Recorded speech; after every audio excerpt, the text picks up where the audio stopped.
Hare Krishna, Namaste, Chapter 7, entitled as nya-devatāḥ Yoga, Sloka 20. Kāmais tais tair hṛta-jñānāḥ prapadyante nya-devatāḥ tam niyamam āsthāya prakṛtyā niyatāḥ svayā. The chapter 7 has 30 slokas. So we are in the last section of chapter 7. Sloka 1 through 3, svayā, Krishna's true nature, was explained. And 4 to 12, how Krishna's energy works, how Krishna is the creator, maintainer, destroyer, and Krishna is all-pervasive, was explained.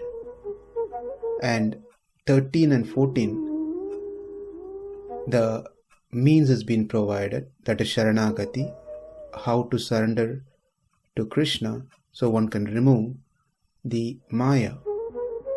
And 15 and 16 sloka spoke about bhakta bedaha, the 4 classification of people or devotees. And 17, 18 and 19, we saw the greatness of the jnanavan. And these set of slokas that we are going to start now, today, that is 20th sloka through 27th sloka, these 8 set of slokas speaks about further greatness of those who worship Krishna, those jnanis. Not just worship Krishna, because we already saw among all those who worship Krishna, the jnanis are the best. So these set of slokas, the 8 slokas, is actually speaking the greatness of the jnani. But when we read these slokas, 8 slokas, it may not appear that Krishna is glorifying jnanavan. It may appear differently.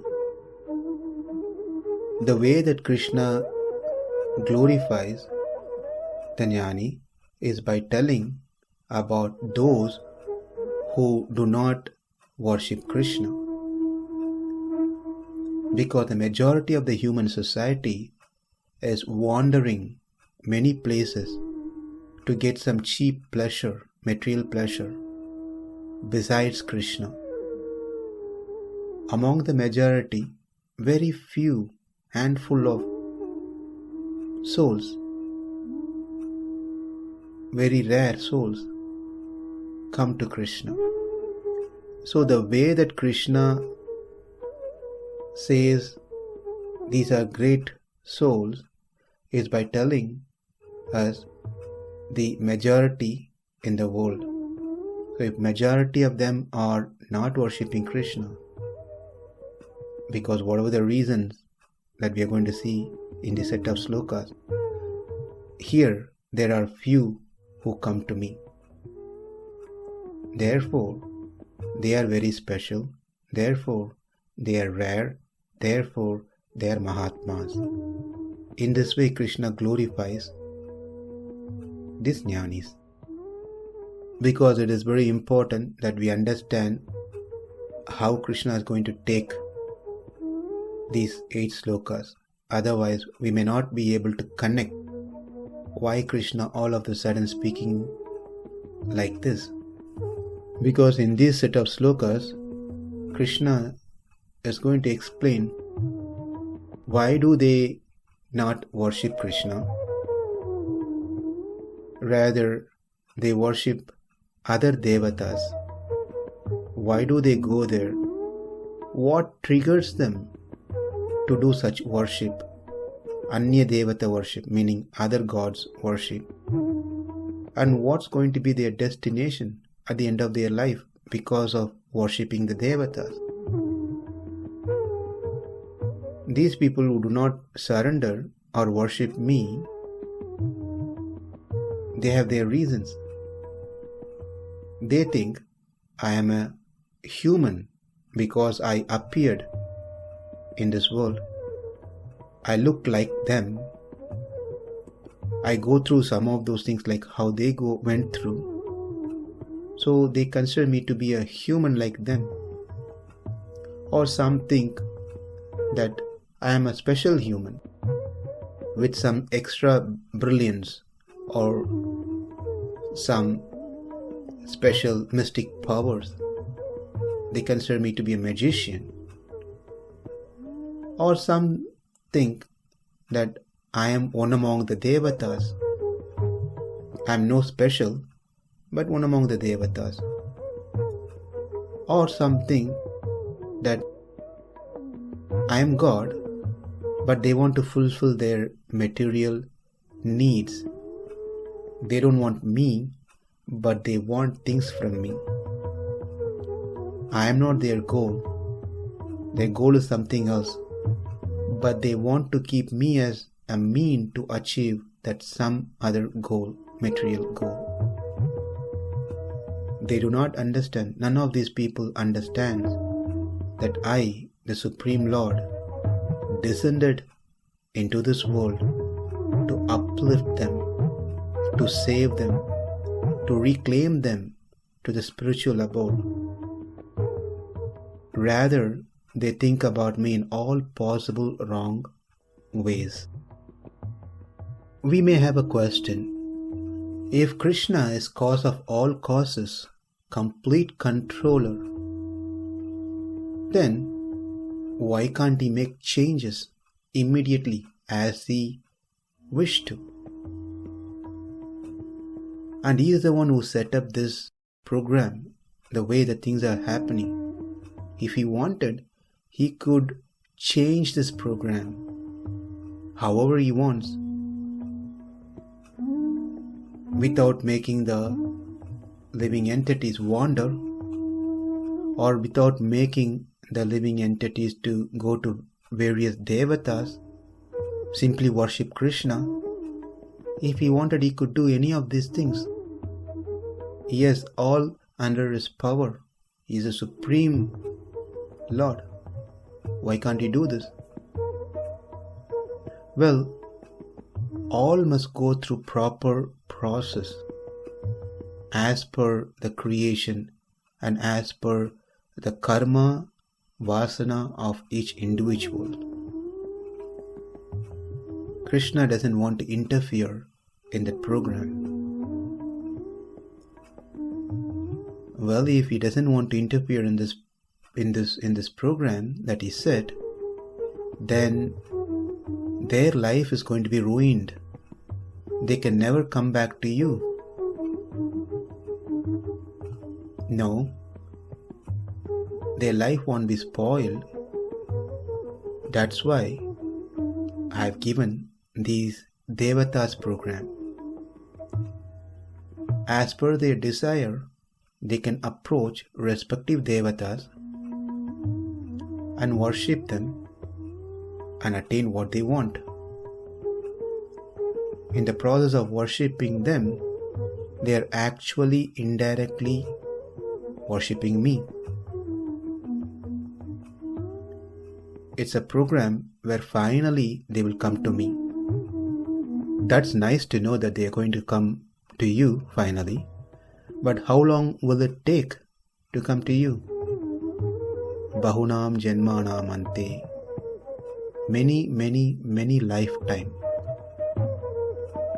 It takes a lot of lifetime to come to me.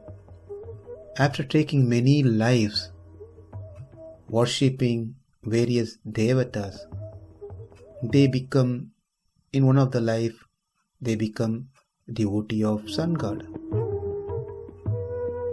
By the grace of Sun God, after 7 births being dedicated devotee of Sun God, one takes birth as a devotee of Lord Shiva.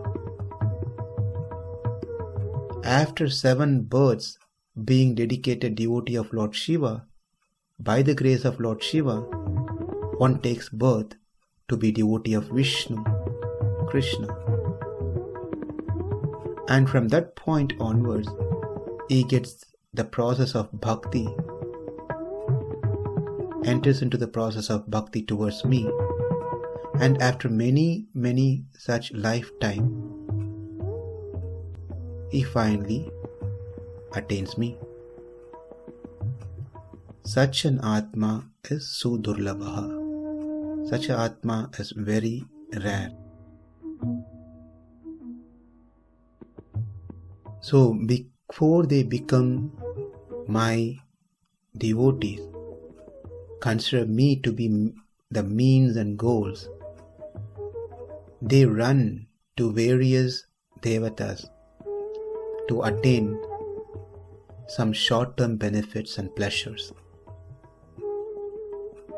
I also give them, but there is a difference in the quality of what I give and what they receive from the devatas.